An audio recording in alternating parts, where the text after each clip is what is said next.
Thank you for downloading this in-ear entertainment podcast. You're listening to Shakespeare's Sonnets.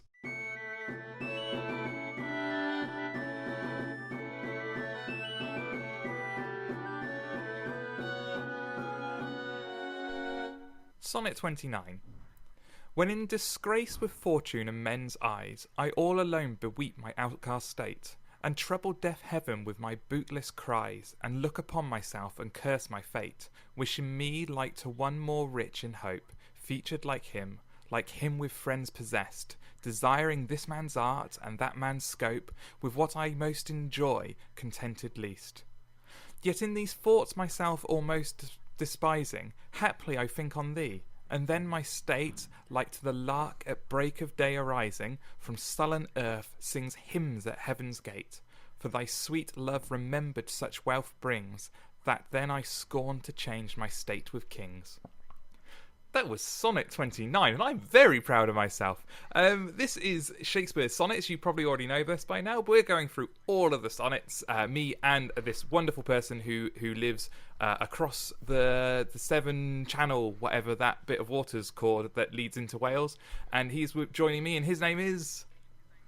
Thierry Heles. He doesn't want to talk. We seem to have a bit of a delay on the audio today, I think. Yeah. There seems so. I apologise to anyone listening. There seems to be a couple of seconds delay. So if there are some pauses, it's because we're both deep in thought.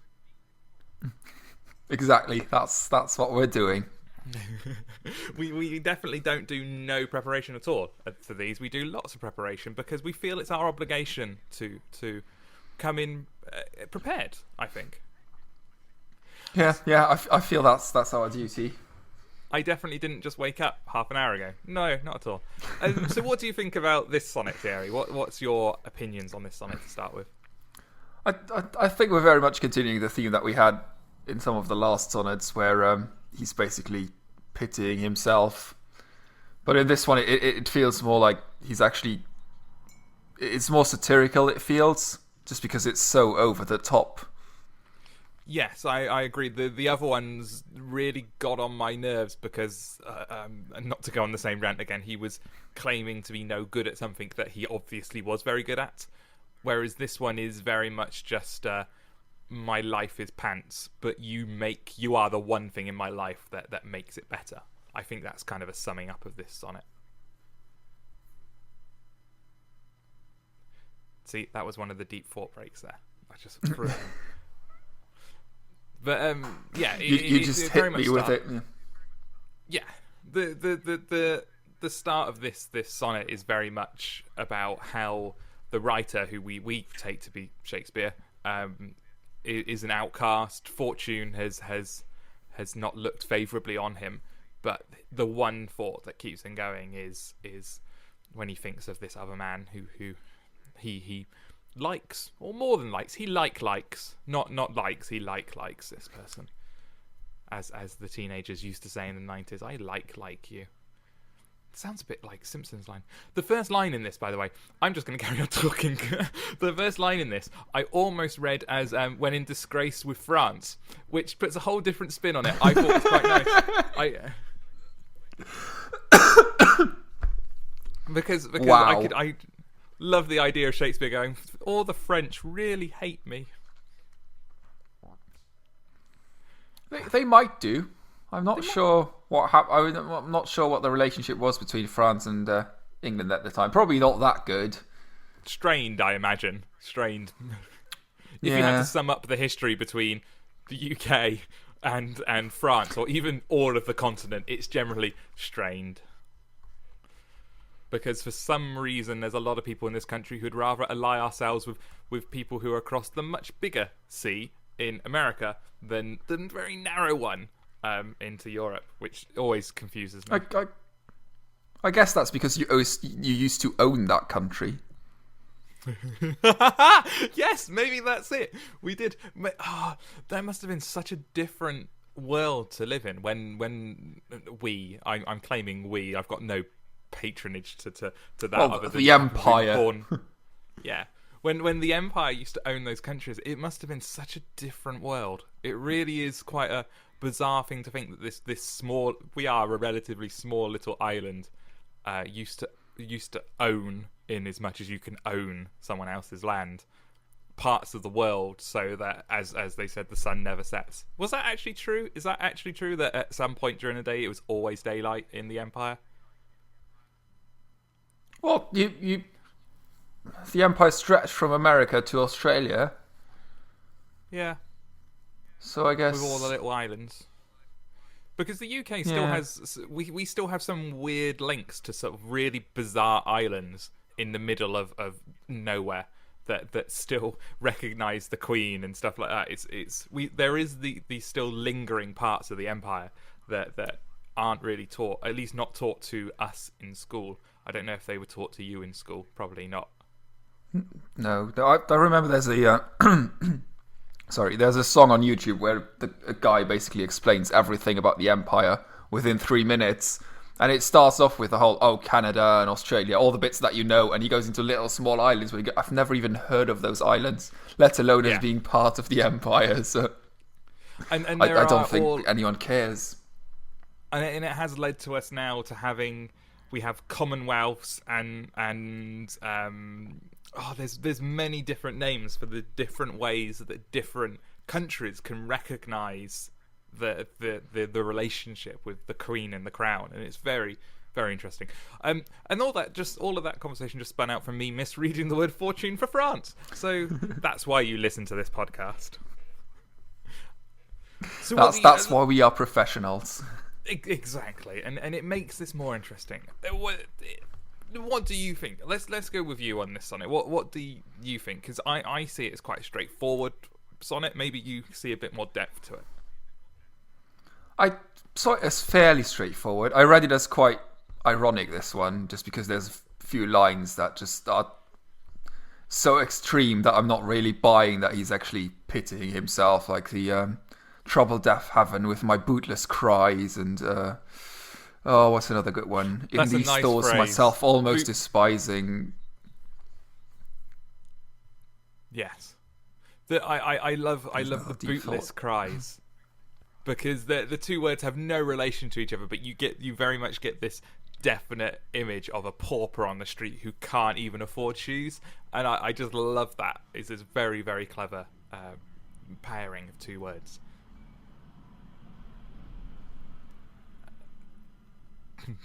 This connection, this Skype connection is really weird today. Sorry. This is bad. We might reboot it before the next one. Maybe it's just a dodgy connection. Yes, and I do like the switch after the switch after the M. Night Shyamalan before the couplet. Yes, change at the end, where it starts going. You get very much a religious language starts coming. A lark, like to the lark at break of day arising from sullen earth, sings hymns at heaven's gates. I think that's such a lovely phrase. That he goes from being this pauper on the street crying out to God for help, to being the dove and the bird that awakens the new day, that rises from sullen earth. I think it's that imagery of the moving from very mortal, sinful earth, which if you're religious you have to believe that we're all sinful, to heaven, which is ultimate good, and he's the bird, and it's the thought of this person that makes him take this journey as this bird. I think that's lovely. That is I apologize. That is a very nice image indeed, and I like the switch after that as well, when he goes from the whole pitying himself and I'm so miserable to that almost happy couplet at the end. For thy sweet love remembered such wealth brings, that then I scorn to change my state with kings. Which, saying that just for the thought of this person's love that he likes, he wouldn't change his place with a rich king, is a very nice way of saying it. It's almost cliched now. I think that the idea that I'm rich in happiness, not in wealth, is a very modern cliche, but I think that those two lines say it much better than you get now in those tripe Facebook pictures, those stock photos with big bold text printed over them that we're all inundated with on Facebook. God, yeah. I'm sounding Which quite have cynical become absolutely meaningless. Oh, those teenagers! and Damn them! It's not just teenagers. It seems to be teenagers, and I'm sorry if anyone who follows me is listening to this, middle-aged women. Those are the two, and then it's just every time I log into Facebook, it's just these awful, god-awful lens flary pictures of some tree with a bird in it with some inspirational line or quote that's the person it's quoting probably never said over the top of it. It's awful. I'm sounding very bad today. I'm drinking coffee. I don't usually drink coffee. This might make for an interesting couple of podcasts. Why are you drinking coffee? Because I only woke up about an hour and a half ago, and I'm already ready to go back to bed. This is how tired I. For people who don't know me, because you can find out everything about my life is pretty much online. I have a couple of illnesses, and one of them makes me very, very tired. And I work 3 days a week in my proper job, where I get my money, and I do them in a row. And by the end of those 3 days, I get to the point where I'm as tired as someone would have been like working 10, 15 days in a row, just because my body doesn't work properly. And so I'm so tired today. So I thought, Sonnet, I'm having coffee. Except for I don't like hot drinks. So I've got coffee with a buttload of milk in it, and then a load of ice cubes stuffed into the top of it. So it's now an iced coffee. It wow, seems to be no, working. it's way too cold outside for that. Oh, it's lovely.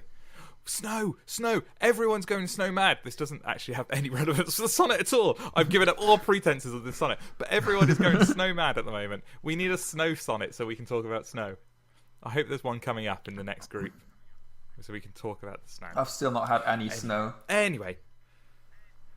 No, we've not got snow. It's very sad. I like snow. Anyway. Sonnet 29. I think it's a very nice sonnet. It's got some very nice imagery in it. It's probably a nice one to learn if you have to learn a sonnet by rote. I don't know why you would, but I quite liked it, and I think it's relatively easy to read compared to some of them, and compared to the next three we've got coming up, very easy to read.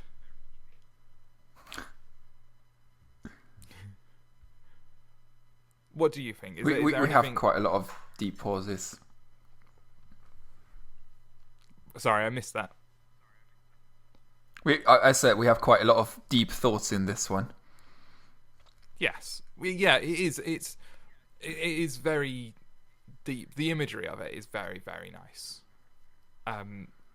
The one line that or the couple of lines I think sort of really stand out for me is wishing me like to one more rich in hope, featured like him with friends possessed, desiring this man's art and that man's scope, with what I most enjoy contented least.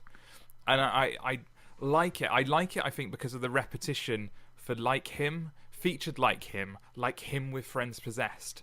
And to me, it gives the impression of a very kind of fevered person. We're featured like him with friends possessed. It emotes what the emotions that are in the sonnet come through very much in the style of writing. And I really like that. I like when you're reading it, you can't help but feel what's meant to be there. And I really like that.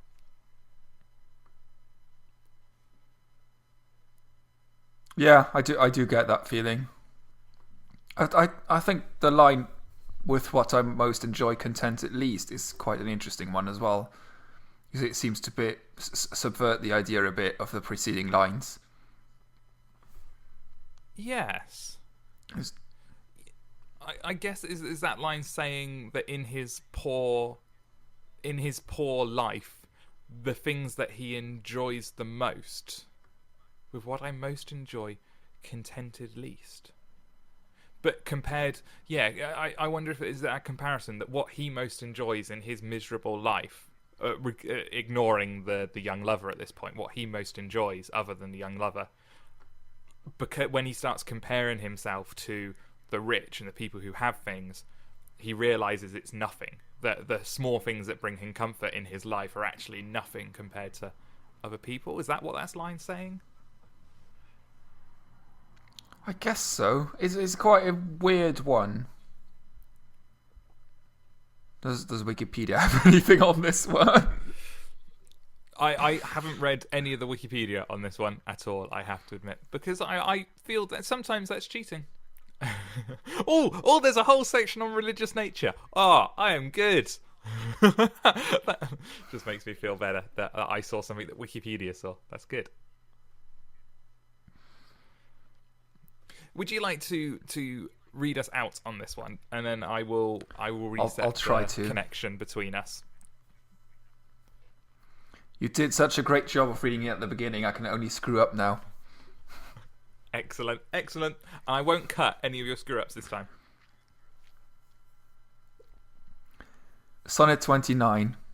When in disgrace with fortune and men's eyes, I all alone beweep my outcast state, and trouble deaf heaven with my bootless cries, and look upon myself, and curse my fate, wishing me like to one more rich in hope, featured like him with friends possessed, desiring this man's art, and that man's scope, with what I most enjoy content at least. Yet in these thoughts, myself almost despising, haply I think on thee, and then my state, like to the lark at break of dawn arising from sullen earth, sings hymns at heaven's gate. For thy sweet love remembered such wealth. Almost, damn it. For thy sweet love remembered such wealth brings that I'm.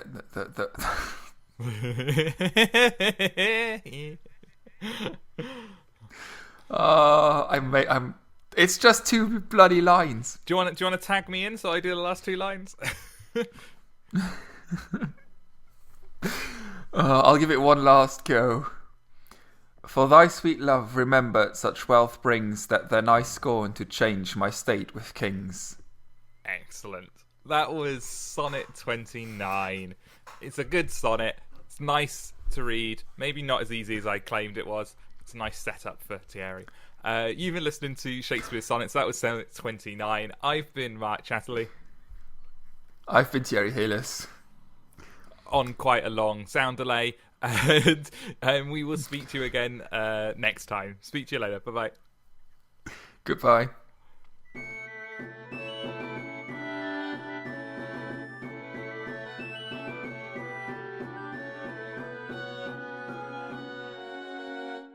You've been listening to Shakespeare Sonnets with Mark Chatterley and Thierry Heles. This has been an In-Ear Entertainment podcast. To listen to other podcasts or find out more about In-Ear Entertainment, go to www.inearentertainment.com.